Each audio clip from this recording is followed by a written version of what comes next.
Alright, Mr. Dave here on the rock pile. We are doing the texture cut with the hopper, which I talk about on videos. It's a creamy mix made nice and watery so it gets through the hopper. It just gravity feeds down through it, goes through a 4-inch stream into each bucket. And Daniel's an expert at that. He's holding the camera right now, not the camera. Yeah, he's holding the camera. So Mr. Dave here, this is what we're doing. We're doing the steps. We did the other ones before. You can pan down to this one. We used the release powder, that brick form release powder, and that gave us some release so the plastic came right off the top. But the verticals, you don't want to have that release powder. We found it didn't seem to work quite as good. It didn't really get on there and it peeled off. So we're trying this time, as you show up here, go up to this one, Daniel. We have all wet plastic, all wet mud on the vertical and the horizontal, the flat tops. And those things are all actually just no powder, no release agent. We're just going to stick that on there, sort of smear it on there, trowel it very carefully. You don't want to leave any handprints into your mud. It's about ½ an inch, maybe thick. So we blow it on first and we'll show you what we do right now. And you just sort of have to watch the thickness. You want to make sure you get that ½ inch at least so you get a good strong coating on there. So we blow it on like this.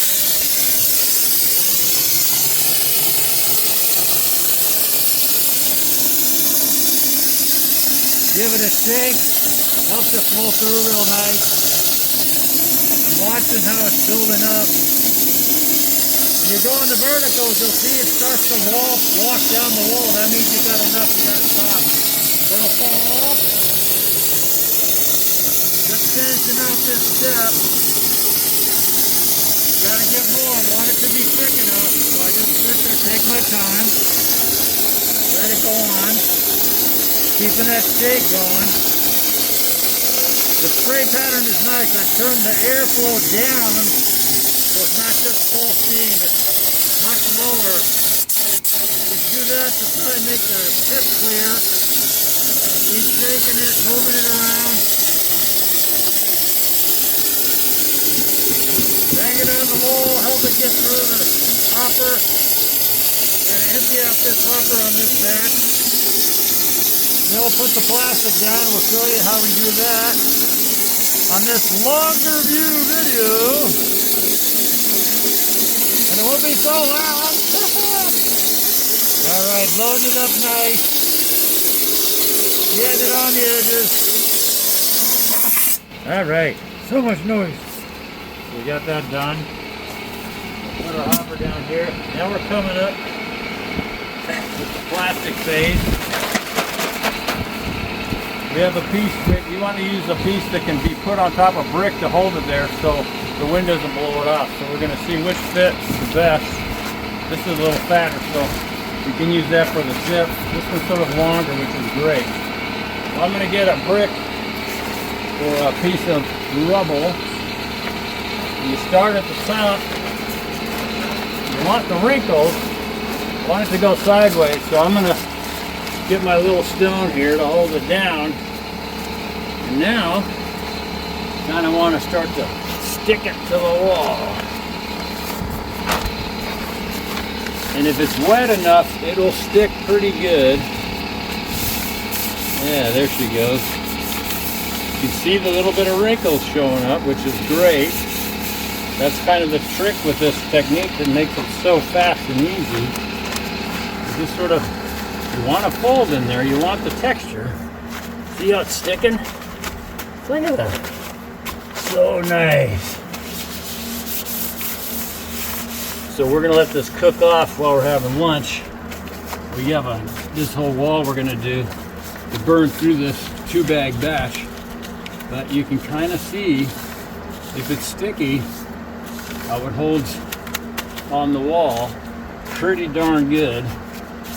All right, little areas that you don't get is fine.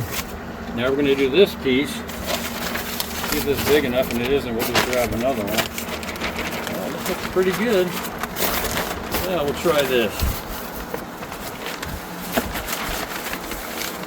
All right, so it's nice and big, but I want to get some textures in here. So I'll just sort of make some little folds. This is underwater, so it's not as critical. You have all this really nice texture that you can see, because you won't be able to when it's below the water.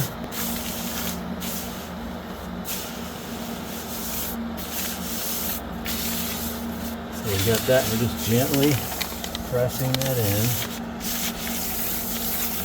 And these little motions I'm making will definitely leave a mark. So I'm gonna grab my trowel, which Daniel said, hey, why don't you smooth it out with that? See, it's good to have smart people around you. Just like Elon. Learn from everybody.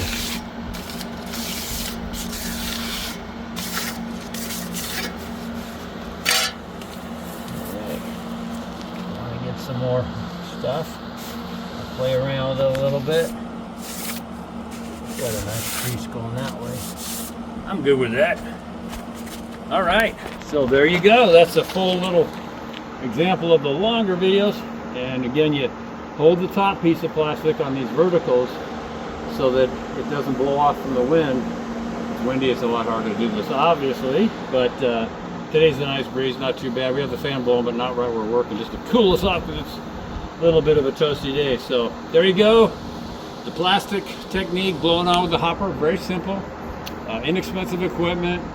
Again, the Quikrete stucco base coat pump grade is what we use. I like it. It's got the fiberglass fibers in there.